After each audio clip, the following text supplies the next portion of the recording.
ఏం చేస్తున్నారు? అమ్మా నువ్వు? సరే అయితే ఈరోజు వీడియోలోకి వెళ్ళిపోదామా? దానికన్నా ముందు like, subscribe, comment and share. Share thank you Darshi. Please friends. అమ్మా ఈరోజు నిన్ను నీ లైఫ్లో హ్యాపీయెస్ట్ డే గురించి చెప్తావా? ఇదేనమ్మా, పైన రేక్ షెడ్ వేశారు కదా, ఆ రోజున పాలు పొంగించినప్పుడు అయితే నేను చాలా సంతోషించాను. ఎందుకంటే పని అంతా పూర్తయిపోయింది. మొత్తం టైల్ తోటి సహా వేసారు. వేసిన తర్వాత చూసి అలా ఆనందించాను. నేను ఎందుకు ఆనందించానంటే మేము కింద కట్టుకునేటప్పటికి చాలా ఇబ్బందుల్లో ఉన్నాం. ఇల్లు గాలివానికి కూలిపోయింది, పాతిల్లు. దాని గురించి మాకు ఇల్లు లేదు. ఇల్లు లేక అప్పుడు డబ్బులు కూడా లేవు కట్టుకోవాలంటే. చాలా ఇబ్బందుల్లో ఉండి ఇంకా ఉంటాకి ఇల్లు లేదని ఇల్లు మొదలు పెట్టుకోవాల్సి వచ్చింది. దాని గురించి స్లాబ్ ఒకటి వేసుకున్నాం.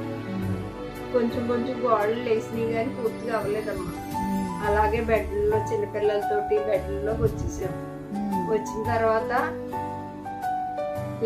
నువ్వు దేగుతున్నావు, ఇంకా నడుతులేదు కూడా చిన్నపిల్లలు. అయితే ఈ ఒక్కొక్క గోడ డబ్బులు సమకూర్చుకుని కొంచెం కొంచెంగా పని చేసుకునేవారు. ఆ పని చేసినప్పుడల్లా కూడా ఇల్లంతా కూడా సిమెంట్ దుమ్ము పెంటతోటి అయిపోయింది. అయితే నేను ప్రతిరోజు కూడా చాలా ఇబ్బంది పడిపోయేదాన్ని.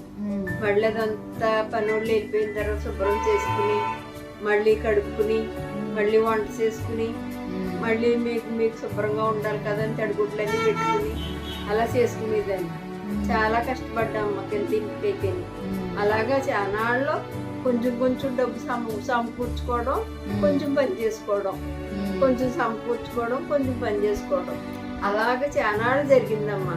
అలా కింద చాలా కష్టపడి కట్టుకున్నాం. కింద అయితే మీ నాన్న ఒక్కళ్ళ పాటు మీద పిల్లల్ని పెంచుకుంటూ ఇల్లుకి కొంత దాసి ఇలా కట్టడం చేశారమ్మా. ఎవరు పెద్దోళ్ళు అసరా గాని డబ్బులు ఎవరో ఇచ్చిన అసరా గాని ఏది లేదు. అప్పటికి తాతయ్య నానమ్మ కూడా లేరమ్మా. నానమ్మ తాతయ్య చనిపోయిన తర్వాతే ఇల్లు మొదలు పెట్టారు. అప్పటికే ఇల్లు పాడైపోయింది. ఇల్లు పాడైపోయిన తర్వాత ఇంకా చిన్నపిల్లలతో ఉన్నారు, ఇంకెక్కడికి వెళ్తారని పెద్దనాన్న మీ నాన్న ఇంకా ఉన్నదాన్ని పని చేసుకుని పెద్దనాన్న గారికి ఇవ్వాల్సింది ఇచ్చేసి ఇద్దరు కలుపుకుని కట్టేసుకున్నారు అనమాట. అలాగా దాని గురించి ఇంకా ఉన్న మట్టుకే ఆ ఇంటికి కొంచెం పని అయ్యింది, పని అవ్వలేదు. ఇలా కష్టపడి కింద స్లోగా పని చేయడం వల్ల ఒకేసారి పైన కట్టుకోవడం వల్ల నాకు చాలా సంతోషం వేసింది. ఎందుకంటే చాలా కష్టపడ్డానమ్మా నేనైతే. ఈ పాపం మీ నాన్నగారు అయితే డబ్బుల గురించి కొంచెం కొంచెం సమకూర్చుకోవడానికి కష్టపడ్డారు. నేనైతే ఇంట్లో పని చేసి మళ్ళా మేస్త్రికి అయ్యి కొంచెం వండి పెట్టుకుని అవి పనులు చేసుకుని చిన్న పిల్లలతోటి ఇల్లంతా చదువుకోవటం, ఇలాగా నేను చాలా కష్టపడ్డాను. అందుకని పైన ఒకసారి కట్టేటప్పటికి చాలా సంతోషం వేసింది.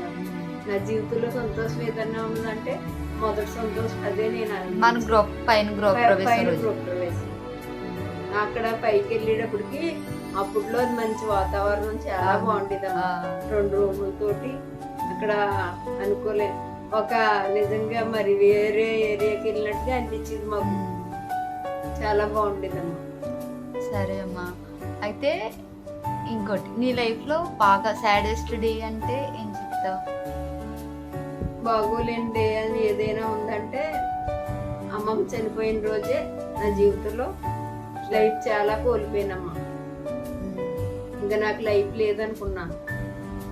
కానీ నాకు ఎంత ప్రేమ అమ్మమ్మ అంటే.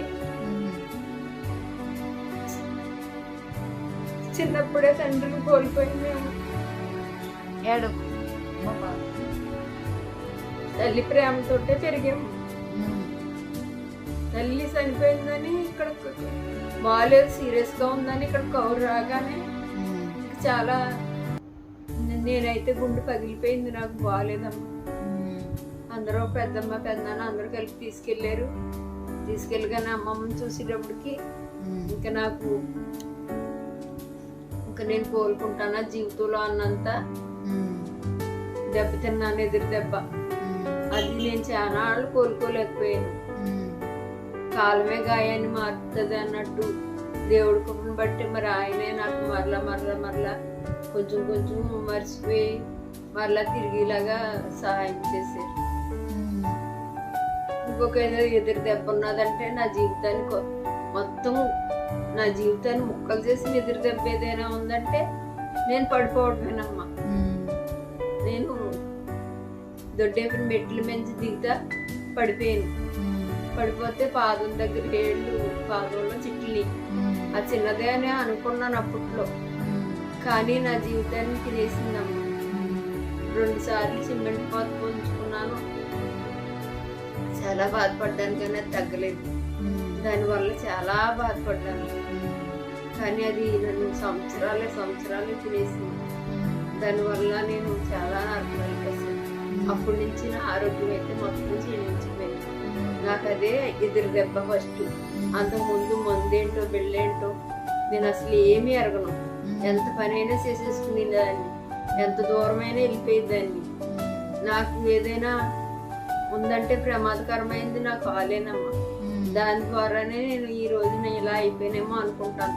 దానికి ఎన్నో బిళ్ళలు వేసేసుకున్నాను, నొప్పులు పిల్లలు కానీ ఎన్నైనా నాకు ఏమీ తెలిసింది కాదు. అప్పుడు చాలా అజ్ఞానంలోనే ఉన్నానని చెప్పాలి. నాకు వెనకాల చెప్పేవాళ్ళు లేరు. నా వయసు కూడా అది ఇది వేసుకుంటే చెడ్డేమో అని తెలిసిన వయసు కూడా కాదు. చాలా అమాయకురాలుగా ఉండేదాన్ని నేను. అందుకని నా కాళ్ళు నేను అశ్రద్ధ చేశానమ్మా. నా పిల్లల్ని ఎవరు చూసుకుంటారా అనుకున్నానే కానీ కాలు తగ్గించుకోవాలని మట్టుకు అనుకోలేకపోయాను. ఆ కాలే నన్ను చాలా నరకంలో తీసుకెళ్ళినంత బాధ పెట్టింది. ఆ కాలు ద్వారా నేనైతే చాలా నష్టపోయాను. అప్పుడు వేసుకున్న పెయిన్ కిల్లర్స్కి నాకు అల్సర్ వచ్చింది. ఇప్పటికి కూడా ఆ అల్సర్ తగ్గకుండా చానాల్లో ప్రాణం మీదకి వచ్చి నాకు చాలా బాధ పెట్టింది. దాని తర్వాతే ఒక్కొక్కటి రోగాలన్నీ కూడా ముంచుకొచ్చినాయి అమ్మ. నా జీవితం అంతా పాడు చేసింది నేను పడిపోవడమే. అదే మెయిన్ కారణం. సరే అమ్మా, అయితే ఈరోజు ఇంకా వీడియో క్లోజ్ చేద్దామా? క్లోజ్ చేద్దామా. సరే, అందరికి బాయ్. బాయ్.